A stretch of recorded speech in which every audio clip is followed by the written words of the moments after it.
Tem alguma pergunta aí Tem. interessante? Tem sim. Caroline Dickman. Role Silva. Cuidado com essas pegadinhas Por aí. isso que eu li devagar Às aqui. vezes é falei, não, pegadinha, vamos lá. né? É a oficina É o negócio Thomas da quinta Servando, né? Eu vou ao banheiro, manda a pergunta. Ela mandou aqui, ó. Pastor, como cristãos, o que acha que devemos fazer ou como devemos proceder diante de grande conflito? Qual deve ser a postura do cristão? Qual conselho você nos daria? Como é que ela chama? Carolina? Caroline. Carolina, nós devemos sempre pregar a paz. Eu estou sempre preparando reels, falando, explicando o que está acontecendo e pedindo oração pela paz. Muita gente fala, mas pastor, isso não é incoerente, não tem que acontecer, não vai acontecer, não vai ter que acontecer a guerra, não vai ter que acontecer isso para ter um tratado de paz. Mas, meus queridos, a gente não sabe quando isso vai acontecer. Nós não temos essa capacidade. Quando tiver que acontecer, vai acontecer. Aí você pode orar à vontade para o Pai, porque o curso natural vai acontecer porque Deus é que está supervisionando. Agora, enquanto nós não sabemos, a gente tem que orar por paz.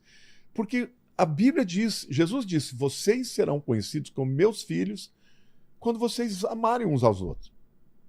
A Bíblia diz também que nós somos pacificadores. E os pacificadores serão conhecidos como filhos de Deus. Então, cristão não pode vibrar com guerra. Cristão não pode vibrar. Gente, o povo iraniano tem muita gente inocente maravilhosa. Eu não sei se vocês sabiam que tem havido um grande avivamento de muitas pessoas se convertendo a Jesus no Irã. Então, a gente não tem que celebrar a morte de ninguém, eles são inocentes. Esse povo, quando viu que o Ali Khamenei morreu, eles vão para as ruas, celebram. Alguns, mais de 40 mil pessoas. Os números conservadores dizem que esses protestos já geraram mais de 40 mil pessoas mortas pela guarda republicana.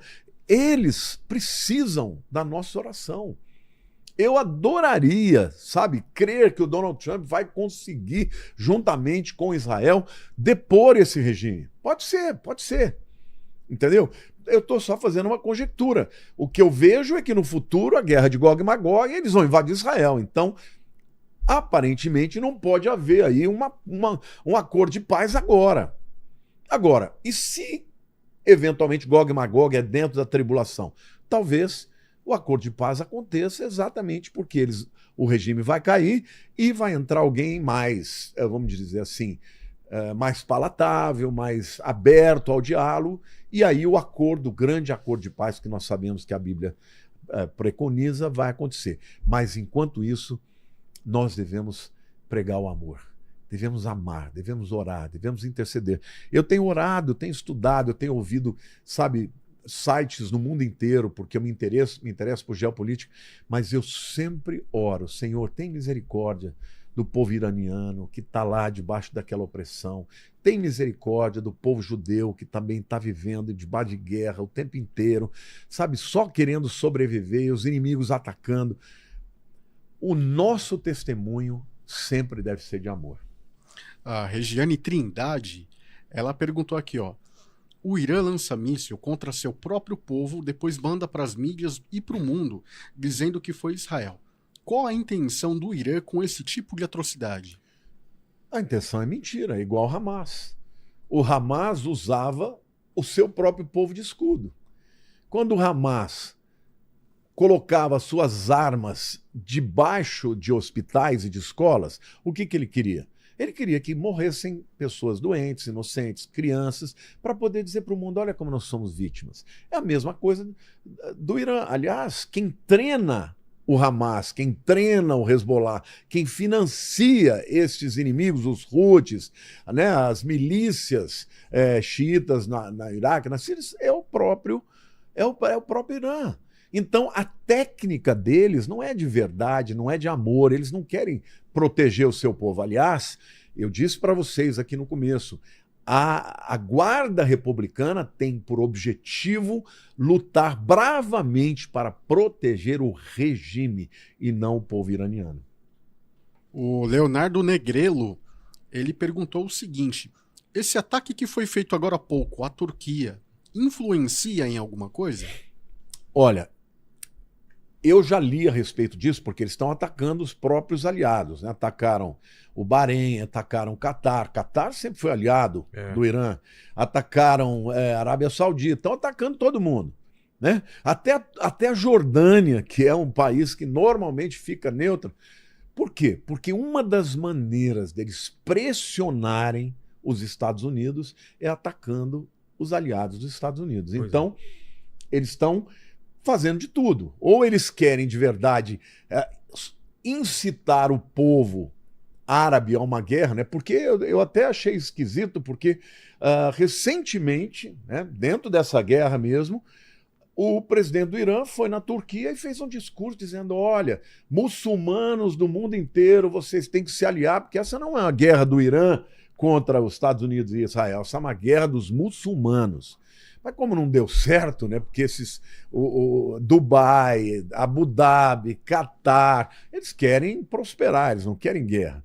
Então, talvez eles estejam atacando, até porque eles atacam as bases americanas, mas agora a Turquia é estranho isso, porque a Turquia o tempo inteiro está ao lado do Irã. Não faz muito sentido.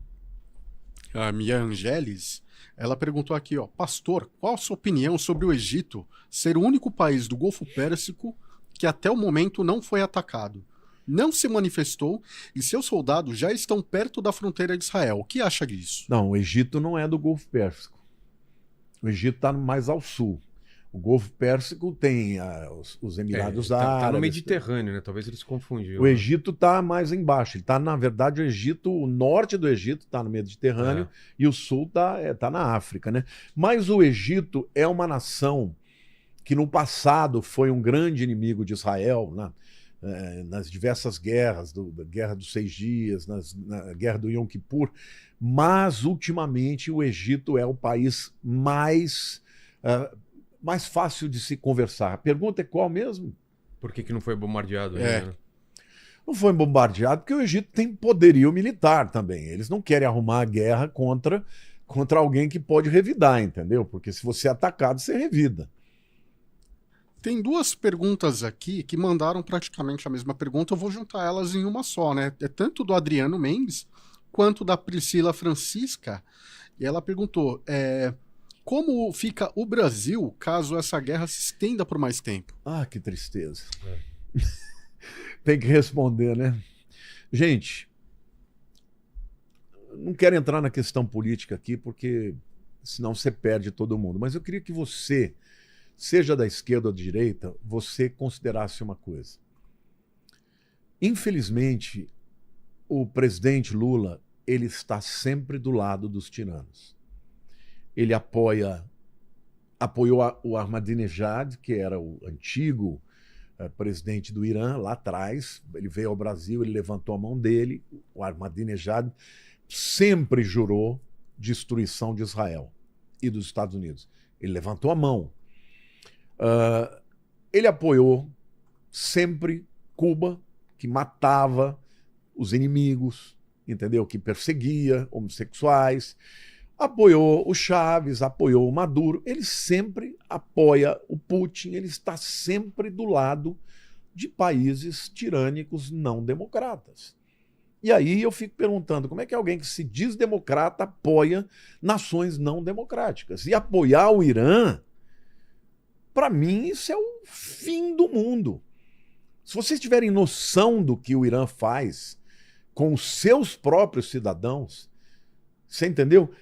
Dentro da visão deles, um homem pode espancar uma mulher quanto quiser, desde que ele não quebre um osso. Eles espancam, eles apedrejam, eles matam por enforcamento, só porque alguém se coloca contra eles. Então, como que alguém que se diz democrata apoia? Agora, não é só o Brasil. Onde que está a mídia? Onde é que estão os artistas, não é? Que levantava a bandeira, né, da Palestina. Por que não estão levantando a bandeira dos iranianos? Por que não estão reivindicando a libertação dos iranianos que estão protestando por liberdade? Infelizmente, o Brasil está sempre do lado errado. Agora, veja, economicamente falando, o Brasil faz parte do BRICS.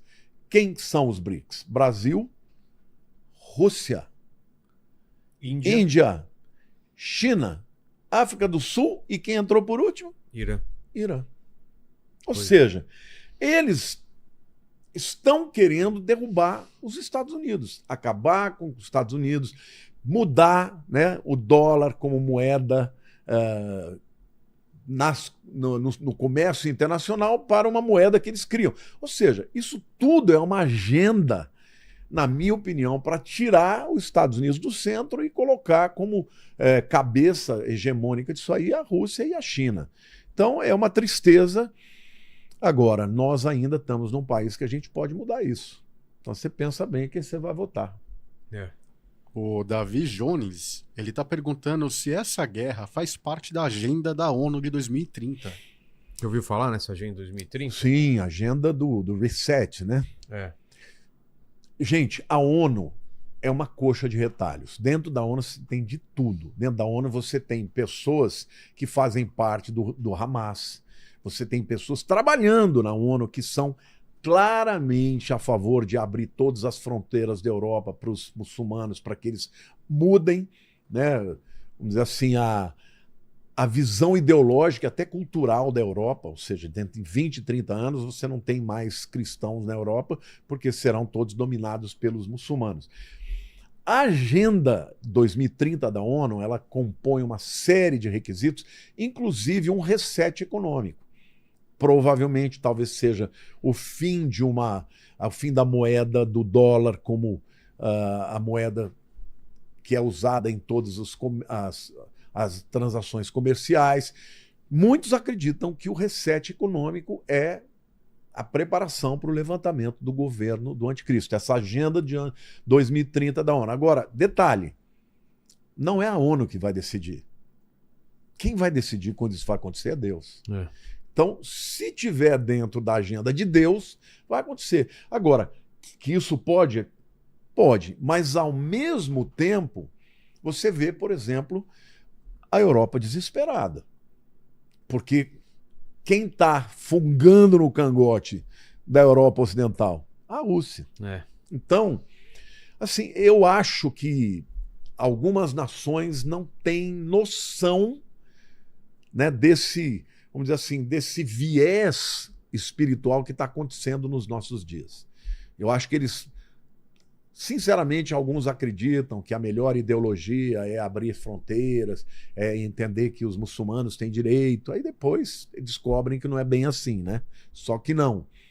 Agora, eu acredito também que existe aquele grupo de pessoas do underground, né, que estão por debaixo do pano, que esses estão fomentando e preparando o caminho do anticristo. Pode ser que os que, né, como é que chama aquele alemão que criou esse chamado reset econômico lá no Fórum de Davos, há alguns anos atrás, não estou lembrado o nome dele, me fugiu agora. Pode ser que ele tenha realmente uma visão democrática, igualitária do mundo, mas pode ser que infiltrado na ONU tenha gente que sabe que isso pode levar a um caos em todos os sentidos para que haja o levantamento de um governo mundial que propõe a paz e aí venha o governo do anticristo. Tem a pergunta aqui, inclusive falando do anticristo, do Felipe Fio. Ele gostaria de saber, né, que muitos falam sobre o Trump ser o anticristo. Só porque ele fala que quer a paz no mundo. Isso já seria algo para apontar e dizer que ele é realmente o anticristo? O que você pensa disso? É claro que não. O que você espera de um líder de uma nação? Que ele queira guerra? É óbvio que ele vai querer paz. Gente, entenda uma coisa comigo. Nem a China quer guerra. A China quer comercializar. A China quer fazer negócio, quer ganhar dinheiro. Esses camaradas, eles querem lutar para que os interesses do seu país possam ser respondidos e eles possam enriquecer. O que o Donald Trump quer? Primeiro, proteger os Estados Unidos de uma ameaça nuclear iraniana. Agora, pensa bem. Se os Estados Unidos não conseguirem acabar com a ameaça iraniana, o Trump está perdido. Ele não consegue nem se reeleger um sucessor, porque ele não pode se reeleger. Por quê? Porque se ele provoca a guerra, se os americanos morrem, ele não consegue resolver o problema, ele simplesmente acaba. A biografia dele vai ser muito ruim. Agora, eu acho que todo líder mundial tem uma vaidade, querer ser um bom presidente, lembrado, como, por exemplo, o Abraham Lincoln, né? O Ronald Reagan. Eu acho que ele quer ser lembrado como o melhor presidente americano. E ele, obviamente, ele está tentando fazer paz, tanto para poder negociar, para ter facilidades, entendeu? Para ter acesso ao petróleo do mundo, para ter vantagem na questão das terras raras. A gente estava falando aqui, eu e o Vilela, que a China tem toda a vantagem do mundo no que diz respeito às terras raras. É o primeiro e o segundo é o Brasil. Exatamente. E o Brasil está quase que doando. Entregue para a China, né? Vem cá, o que você quer, né? Agora, ele, em compensação, está dominando o mercado do petróleo no mundo, entendeu? Então, eu acho que é muito temerário as pessoas afirmar que ele é o anticristo só porque ele está fazendo paz. Tomara que ele faça paz e que consiga fazer a paz. Agora, gente, quando chegar a hora, pensa o seguinte, a gente não pode ser responsável. Como é que vai ser o acordo de paz que o anticristo vai propor? Vai ser um acordo de paz que tenha a possibilidade de Israel construir o terceiro templo. Quando isso você ouvir e o acordo de paz for proposto para 7 anos, aí quem tiver sendo proponente, esse tem grande chance de ser o cara. Tem uma pergunta aqui de Roney FF. Perguntou o seguinte: pastor, você acha que agora o Irã vai levantar outro líder teocrático ou será revelado o imã? Não, eles já estavam tentando, né? Eles estavam tentando e Israel foi lá bombardeou e bombardeou. Tinham 88 líderes. Num primeiro momento acharam que todos haviam morrido, mas você falou que quem foi o André Last? O André Last falou que não matou todo mundo. Que não matou todo mundo. Não estava todo mundo lá. Mas uma coisa que vocês precisam entender é que... E só um adendo também, falaram que na Turquia bombardearam as bases americanas lá, né? E aí faz sentido. Porque nos outros países também. No Bahrein, no Catar, foi tudo base americana. Não, algumas foram prédios civis. Em Doha e qual outra cidade? Doha é no Catar. E a outra cidade? Dubai. Bahrein. Em Dubai também. Dubai foi aeroporto. Mas acertaram os Mas prédios. Dubai não é aliado. Não? Não. Tá. Dubai é sunita. Dubai é diretamente ligado à Arábia Saudita. Aí o Catar é que eu tô achando muito esquisito, porque o Catar sempre foi aliado. Pois é. Entendeu? Agora, pode ser que também eles estejam fazendo isso para pressionar. Agora, uma coisa que vocês precisam entender, né? Porque a pergunta foi dela ou dele? Eu não sei se dizer se é dela ou se é dele, né? Que é Roney FF. Roney deve ser homem. Uhum. A Constituição iraniana, que foi refeita, né, depois da Revolução de 79, diz o seguinte: o povo elege o colégio de possíveis ayatolás. São vários ayatolás e aquele que for eleito dentro desse colégio, ele se torna o ayatolá supremo, né? Bom, o primeiro dos ayatolás foi o Khomeini, que ficou desde 79 até 89. Aí ele morreu de mortes naturais. Nesta época, este colégio, que tem que ter no mínimo 59, né, clérigos, eles votaram e escolheram o Ali Khamenei. Agora, o Ali Khamenei foi morto. Eles estavam reunidos e tinham 88, portanto tinha mais de que 59, e ali já estavam sendo votados os possíveis sucessores do Ali Khamenei. Aí vem o bombardeio e destruiu o prédio e morreu muita gente. A gente não sabe quantas pessoas. Agora, você sabia que existe uma grande tendência de que na falta desse quórum ter 59, talvez o próximo escolhido seja um escolhido da guarda revolucionária? Será? E não necessariamente um clérigo. Um clérigo. Por quê? Porque eles querem garantir que, pelo menos, né, a Constituição diz que o líder supremo tem que ser um ayatolá, mas pelo menos que seja alguém ligado, muito ligado a eles. Por quê? Porque eles estão com medo de perder, né, os seus benefícios, o seu acesso ao poder. Então, Hoje, do jeito que a guerra está, nós não sabemos ainda, mas dentro dos próximos dias a gente vai saber. Agora, de qualquer forma, com certeza vai ser eleito um novo Ali Khamenei, né? Um novo Ayatollah.